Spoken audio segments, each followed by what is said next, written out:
Monday Night Football returning to Raymond James Stadium tomorrow night for the first time since 2013. The Buccaneers are out of playoff contention, so they have nothing to lose really against the Falcons. Well, except maybe their jobs for the coaches and players for next season. Regardless of the future, there's still a lot of pressure on the present. All eyes will be on the Falcons and Bucs tomorrow night. Well, you know, a lot of guys have been in big time moments, but this is a moment like no other. You know, you just think about the national championship game where you're the only game on TV, and that's how it is this week. We have to approach the game just like it's another game, another chance for us to go out there and get a win at home against a great division opponent.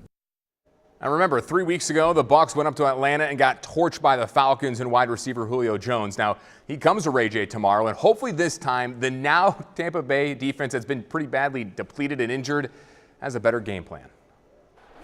Remember the last time the Buccaneers played the Falcons? It wasn't pretty.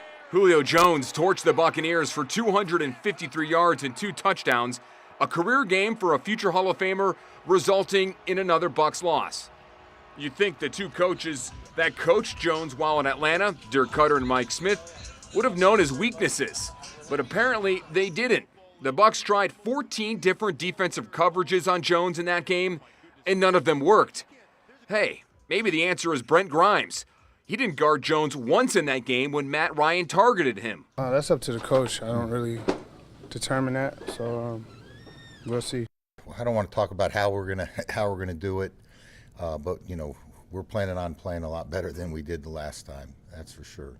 Since the Bucs won't officially tell us their game plan, which is understandable, we can assume Grimes will be on Jones for at least most of the game. The Bucs defense has been terribly inconsistent this season, no matter the schemes they play.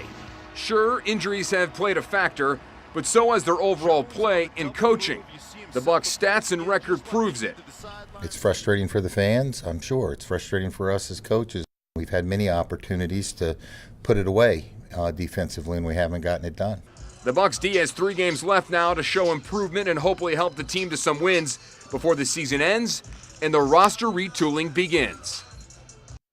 And at halftime of tomorrow night's game, the Bucs will induct former Super Bowl winning head coach Jon Gruden in the team's Ring of Honor.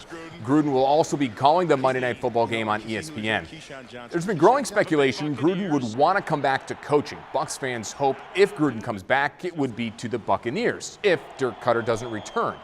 We recently caught up with Gruden at MacDill Air Force Base for a football event, and when asked about a potential return to coaching, as expected, Gruden wouldn't fuel any of those coaching rumors. I don't have anything to say about it, really. I got a job I'm trying to hang on to, but there's a lot of games left in the NFL, and you know, I love football, I love what I'm doing, and I can't control all the reports. I really can't. Well, one Buccaneer is a big fan of Jon Gruden, so much so he got these special Jon Gruden cleats made by Tampa artist Jason Holfish. Now check out these beauties. On one side of the cleats is Gruden's face with the words Ring of Honor 2017. On the other side is a face of Chucky, you remember from the horror movies, which happens to be Gruden's nickname. Now, Quan Alexander says he wanted to honor Gruden on his special night, and he'll do that tomorrow by wearing these cleats. And great work there by Jason Holfish.